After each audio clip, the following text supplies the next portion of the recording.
नमस्कार, मैं निकिता और आप देख रहे हैं सी न्यूज भारत। वक्त हो चुका है न्यूज बुलेटिन का, जिसमें हम जानेंगे कहां इको कार पेड़ से टकराई, कहां जेठ और जेठानी पर लगा मारपीट कर हत्या का आरोप, कहां तेज रफ्तार बाइक की टक्कर से महिला की हुई मौत, कहां निकाली गई महिला कलश यात्रा। ऐसी ही तमाम खबरों पर विस्तार से करते हैं चर्चा। बदायूं के थाना उजवानी क्षेत्र के गांव के पास इको कार पेड़ से टकरा गई, जिसमें 11 लोग गंभीर रूप से घायल हो गए। सभी घायलों को जिला अस्पताल में भर्ती करा दिया गया है। बताया जा रहा है कि ये सभी लोग किसी दूसरे गांव में लड़की की गोद भराई के लिए जा रहे थे। उसी वक्त ये हादसा हो गया। हादसे में घायल सभी लोग रिश्तेदार बताए जा रहे हैं और इन सभी लोगों को अस्पताल में भर्ती करा दिया गया है, जहाँ पर इनका इलाज चल रहा है। क्या नाम है आपका? अच्छा, क्या घटना हुई है? जामनी से गोद भरने के लिए बारी गिरा जा रहे थे। पेट्रोल से आगे बढ़ के गाड़ी पेड़ से टकराई गई। कितने लोग घायल हो गए? 11 लोग। कहाँ भर्ती कराया गया? सरकारी हॉस्पिटल। गंभीर तो नहीं है कोई? गंभीर हैं सारे लोग। तो किस लिए जा रहे थे आप? गोद भरने के लिए। बदायूं से सीनियर संवाददाता ओमवीर की रिपोर्ट। कन्नौज जनपद के छिबरामऊ कोतवाली क्षेत्र के ग्राम मंडैया हातन में संदिग्ध परिस्थितियों में महिला की हुई मौत। मायके पक्ष से भाभी पूनम ने जेठ और जेठानी पर हत्या का आरोप लगाकर ये बताया कि ननद ससुराल में अकेली रह रही थी और पति दिल्ली में नौकरी करने के लिए गया हुआ था। तभी ससुराल में जेठ और जेठानी ने ननद सीमा के साथ मारपीट की और पेट में चोट लगने की वजह से पेट में दर्द हुआ और बर्दाश्त नहीं कर सकी सीमा और समय पर ही उसकी मौत हो गई। पुलिस सूचना के बाद मौके पर पहुंची और पुलिस ने शव को कब्जे में लेकर पंचनामा भरकर पोस्टमार्टम के लिए भेज दिया है। क्या हुआ? कौन थी आपकी? क्या हुआ उनके साथ? उनके साथ पिटाई वो मतलब कि शरीर लोग थे ना, वो जीजा घर पे नहीं थे। तो लोगों ने खूंटा उनकी जगह पे लगाया, खूंटा लगा के और खूंटा उखड़वाया, जो मतलब गांव से 4-7 लड़ा गई थी। उन्होंने खूंटा उखाड़ दिया, फिर वे चले आए। उनके बाद इन लोगों ने अकेले जान के बहुत लड़ाई झगड़ा हो ना हम लोगों ने। पीटन के बाद में पता नहीं पेट में पत्थरी लग गई, ईंट लग गई, पता नहीं क्या, उसके वजह से पेट सूज गया। कब की ये घटना है? परसों के बाद में। और कल पेट फूल गया। कल रात में 2 बजे रात में 12 बजे तक लोग बात नहीं भई, लेकिन मुँह से करा रही थी लोग। हम लोग उनसे बोली, हमने मेरी घर पे कोई आदमी बंदा है नहीं, आप लोग ले जाओ, आप अपने उनके पास हो, कोई नहीं है। हमने सुबह हम पैसे लेके आ जाएंगे, कहीं से भी आए 7 बजे हम आपके पास आएंगे। ये लोग लेके नहीं आए। जब खत्म हो गई उसके बाद फिर आपको क्या सूचना दी थी? कुछ नहीं सूचना दी। बच्चे ने फोन किया, मामी आ जाओ, मेरी मम्मी खत्म हो गई। आपकी कौन लगती थी? वो ननद थी।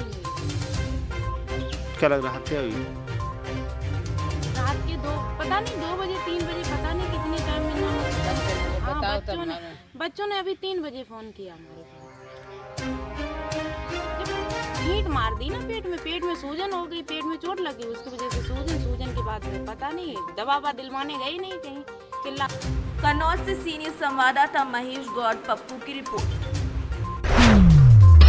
कुशीनगर जिले के हाटा तहसील क्षेत्र के कई जगहों पर सांसद विजय दुबे एवं विधायक मोहन वर्मा द्वारा आजादी अमृत सरोवर का भूमि पूजन एवं शिलान्यास किया गया। वहीं सांसद ने कहा कि जल के निचले स्तर को देखते हुए माननीय प्रधानमंत्री जी ने जल अमृत सरोवर का पूरे प्रदेश में कार्यक्रम चलाकर तालाबों को खुदाई एवं सौंदर्यीकरण कराकर ग्राम सभा में विकास का कार्य किया है। वहीं हाटा विधायक मोहन वर्मा ने कहा कि जब से भाजपा की सरकार आई है तब से पूरे देश में विकास का जाल बिछा हुआ है और साथ ही ये भी कहा कि मोदी जी ने अन्य प्रदेशों के जल स्तर को नीचे देखते हुए उत्तर प्रदेश में एक मुहिम चलाकर अपने सभी सांसद एवं विधायक को कहा है कि सभी लोग अपने अपने क्षेत्र में सरोवर परियोजना के तहत तालाबों एवं पोखरों की खुदाई कराकर जल के निचले स्तर को दूर भगाने का प्रयास करें। वहीं मोहन वर्मा ने कहा कि हमारे हाटा विधानसभा में जो भी अमृत सरोवर योजना के तहत पोखरा का अच्छी तरह सौंदर्यीकरण किया जाता है तो मैं अपने निधि से उस ग्राम सभा को 15 लाख रुपए देने का काम करूंगा और उस ग्राम सभा में गली से लेकर रोडों तक RCC इंटरलॉकिंग करके उस ग्राम सभा का विकास करूंगा। अमृत सरोवर योजना के बारे में बता दीजिए और कितने पोखरों का आपने शिलान्यास किया? देखिए, आज़ादी का अमृत महोत्सव पूरा देश मना रहा है माननीय मोदी जी के नेतृत्व में 75वां साल।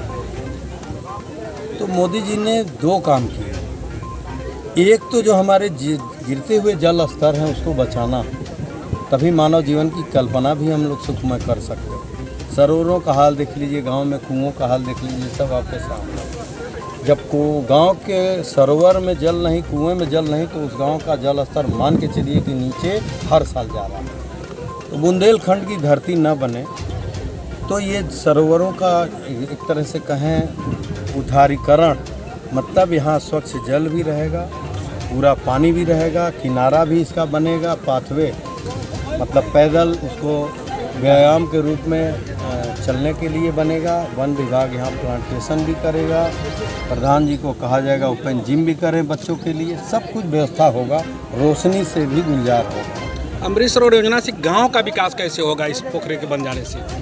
जब पोखरे का निर्माण होगा सरोवर के रूप में, तो मानिए कि विकास खंड से लेके जिले के अधिकारी और जनप्रतिनिधि सबका आवागमन गांव में है। जैसे आज ही अगर भूमि पूजन है तो हम लोग आए हैं तो इस गांव के प्रस्ताव मिले, तो प्रस्ताव मिले तो उसका निवारण भी कराया जाएगा, तो गांव का विकास अपने आप इस सरोवर के साथ बढ़ेगा। इसीलिए माननीय मोदी जी ने तय किया है, अभी 75 गांव हर जिले में वो चयनित किए हैं भारत सरकार से, लेकिन ब्लॉक से मतलब क्षेत्र पंचायत से अन्य जो सरोवर उपेक्षित पड़े हैं उनका भी जीर्णोद्धार का कार्य क्षेत्र पंचायत से कराने की योजना।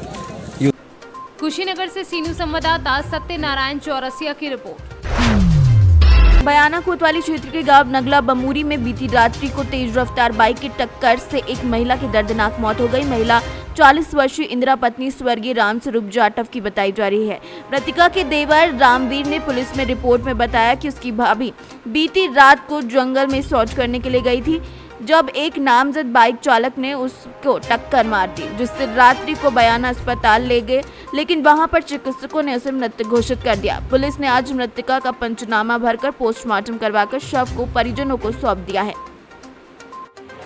गांव अर्रगर में आज कलश यात्रा निकाली गई, जिसका स्वागत गांव वालों ने पुष्प वर्षा कर किया। आज से भागवत कथा का शुभारंभ हुआ है, जो कि 28 तारीख तक चलेगी। पत्नी दोबारा बोलो। इंदिरा पत्नी रामस्वरूप जाति जाटव निवासी नगला बबूरी की मौत एक्सीडेंट के दौरान रात हो गई थी, जिसका पोस्टमार्टम कराया जा चुका है, अगम कर दी जाएगी। बयाना भरतपुर से सी न्यूज संवाददाता लोकेंद्र शर्मा की रिपोर्ट। बयाना उपखंड के गांव हरनगर में आज ढोल नगाड़ों के साथ महिला कलश यात्रा निकाली गई। ये महिला कलश यात्रा ग्रामीणों के सामूहिक सहयोग से आयोजित श्रीमद् भागवत कथा समारोह के उपलक्ष्य में निकाली गई, जिसमें गांव की महिलाओं और अन्य लोगों ने भी बढ़ चढ़ कर भाग लिया। कलश यात्रा में शामिल महिलाएं भजन गीत गाती चल रही थी, तो अन्य श्रद्धालु धार्मिक जयकारे लगाते हुए नजर आ रहे थे। कथा समारोह का शुभारंभ दोपहर से होगा, जिसका विसर्जन 28 मई को होगा। कथा समारोह में कथावाचक योगेश कृष्ण शास्त्री कथा प्रवचन करेंगे। महिला कलश यात्रा का गांव में जगह जगह अनुयायियों ने स्वागत किया। इस दौरान पूरे गांव का वातावरण धार्मिक और भक्तिमय बन गया। बयाना भरतपुर से सी न्यूज संवाददाता लोकेंद्र शर्मा की रिपोर्ट।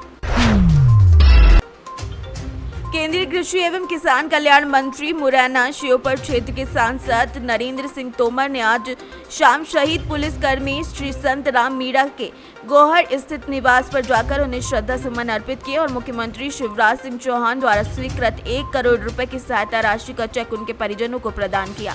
तोमर ने बताया कि मुख्यमंत्री चौहान ने शहीद संत राम के एक परिजन को अनुकंपा नियुक्ति प्रदान करने की घोषणा की है। केंद्रीय मंत्री रविवार शाम गोहर में शहीद संत राम के निवास पर पहुंचे थे, जहां उन्होंने इस बड़े काम की घोषणा की। तोमर ने साथ ही परिजनों को ढाढ़स बांधते हुए कहा कि वो स्वयं और मुख्यमंत्री शिवराज सिंह चौहान के साथ ही राज्य सरकार पूरी तरीके से उनके साथ है। निश्चय ही जो घटना हुई वो बहुत दुखद है। परिजनों के साथ ही राज्य के अन्य सभी लोग भी इससे दुखी हैं। श्योपुर से सी न्यूज संवाददाता चेतन की रिपोर्ट। फिलहाल के लिए न्यूज बुलेटिन में बस इतना ही। देश और दुनिया की तमाम खबरों के लिए देखते रहिए सी न्यूज भारत।